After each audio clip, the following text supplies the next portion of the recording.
Breaking news. మాజీ deputy CM మాజీ YCP నేత ఆళ్ల నాని టీడీపీలో చేరికకు బ్రేక్ పడింది.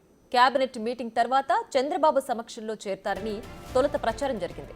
అయితే ఏలూరు జిల్లాలోని కొందరు టీడీపీ నేతలు వ్యతిరేకించడంతో టీడీపీ అధిష్టానం సమాలోచనలో పడ్డట్లు తెలుస్తోంది.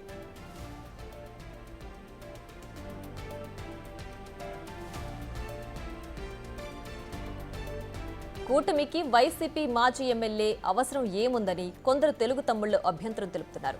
దీంతో అందరికీ నచ్చచెప్పి త్వరలో టీడీపీ అధిష్టానం ముహూర్తం ఖరారు చేయనున్నట్లు తెలుస్తోంది.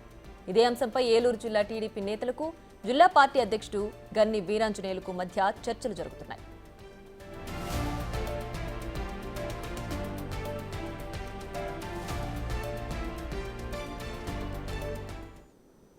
మరింత సమాచారం మా ప్రతినిధి సాగర్ అందిస్తారు. సాగర్, చెప్పండి, ఆళ్ల నాని టీడీపీలో చేరడానికి ప్రస్తుతానికి బ్రేక్ పడింది కదా, ఇది తాత్కాలిక బ్రేకేనా, మళ్ళీ చేరే అవకాశం ఉందా? డీటెయిల్స్ ఏంటి?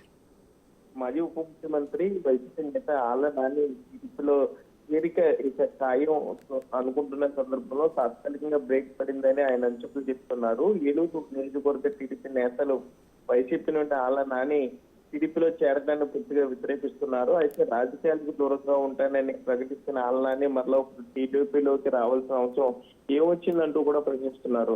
ఆళ్ల నాని ఎమ్మెల్యేగా ఉన్న సమయంలో ఏలూరు నియోజకవర్గంలో టీడీపీ నేతలతో పాటు కూటమి నేతల మీద కూడా పలు కేసులు పెట్టి రాజకీయంగా వేధించారు. మరలా ఆయనతో కలిసి పనిచేయలేమంటూ కూడా టీడీపీ అధిష్టానానికి టీడీపీ కార్యకర్తలు తేల్చి చెప్పడంతో టీడీపీ అధిష్టానం కూడా పునరాలోచనలో పడినట్లుగా మనకి సమాచారం ఉంది. ఏలూరు జిల్లా టీడీపీ అధ్యక్షుడు గన్ని వీరాంజనేయులకి మొత్తం ఆళ్లానికి సంబంధించి అంటే పార్టీలో చెప్పుకోవద్దా అనే దాని మీద, అట్లాగే ఎవరైతే వ్యతిరేకిస్తున్నారో వాళ్ళందరితో కూడా మాట్లాడి పూర్తి నివేదిక ఇవ్వాల్సిందిగా టీడీపీ అధిష్టానం ఆదేశించినట్లుగా మనకి సమాచారం అందుతుంది. ప్రస్తుతానికి ఆళ్ల నాని టీడీపీలో చేరిక తాత్కాలికంగా బ్రేక్ పడిందని చెప్పుకోవచ్చు. మరోపక్క జనవరి 9వ తారీఖు లోపు మొత్తం ఈ టీడీపీ కార్యకర్తలు నేతలు ఈ లోకల్ సిట్టింగ్ ఎమ్మెల్యే బడేటి చంటితో కూడా మాట్లాడి పూర్తి అభిప్రాయాన్ని చెప్పాలంటూ కూడా టీడీపీ అధిష్టానం ఆదేశించినట్లుగా అయితే మనకి సమాచారం ఉంది.